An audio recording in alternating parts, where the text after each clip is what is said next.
the iron maze crime and fear in the MTA. New York City, the city that never sleeps, is also a city that's increasingly nervous about safety. The numbers tell the story. Major felonies in the MTA system are up over 40% compared to this time last year. Every day, millions of New Yorkers descend into the subway, a network of tunnels and tracks that's as much a symbol of the city as it is a potential pressure cooker of anxiety. For many commuters, the recent arrest of Anderson Zambrano Pacheco was a wake-up call, louder than the screech of a braking train.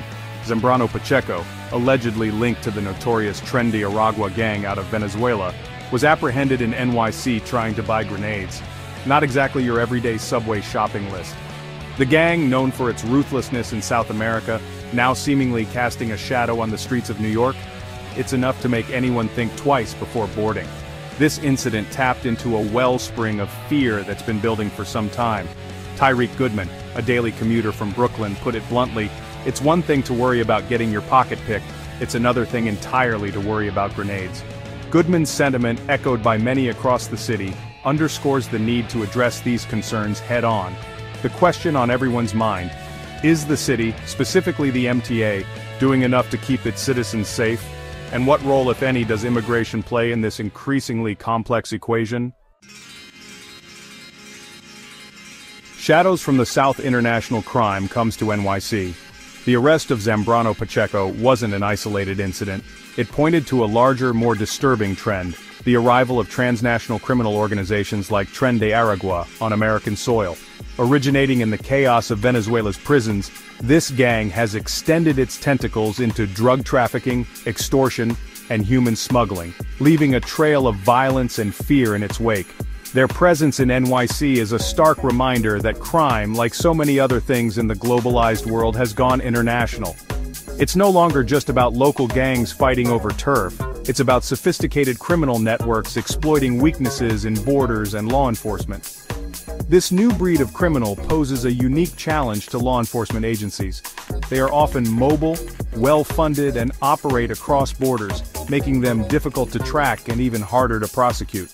It's a dangerous game of cat and mouse, played out on the streets of New York and in the dark corners of the internet. And as these organizations grow bolder, the stakes for everyday New Yorkers only get higher. The feds and the five boroughs, a shifting landscape. The issue of immigration has become a political and legal minefield, with the federal government and local authorities often at odds. Nowhere is this more evident than in New York City, a sanctuary city with a large immigrant population.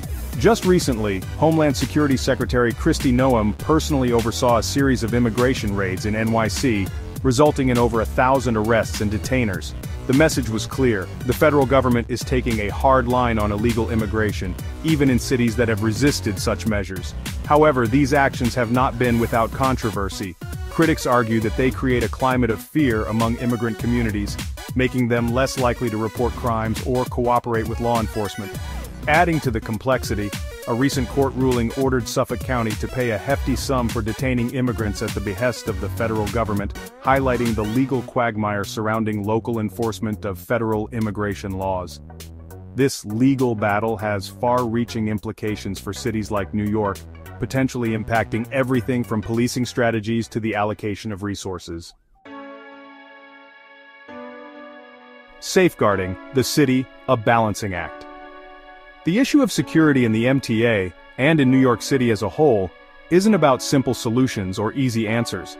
It's about finding a way to balance the need for security with the rights of all residents, regardless of their immigration status. The specter of rising hate crimes adds another layer of urgency to this challenge.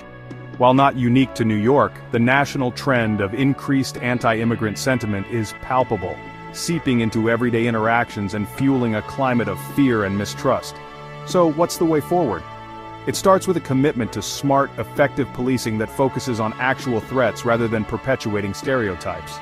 This means investing in better intelligence gathering, strengthening partnerships with federal agencies, and working to build trust within immigrant communities. It also means rejecting the politics of fear and division that often dominate the immigration debate. New York City has always been a melting pot, a beacon of diversity and opportunity. Its strength lies in its ability to embrace people from all walks of life, to find unity in its differences. The challenge now is to ensure that this legacy of inclusion isn't overshadowed by fear, but rather strengthened by a shared commitment to safety and justice for all.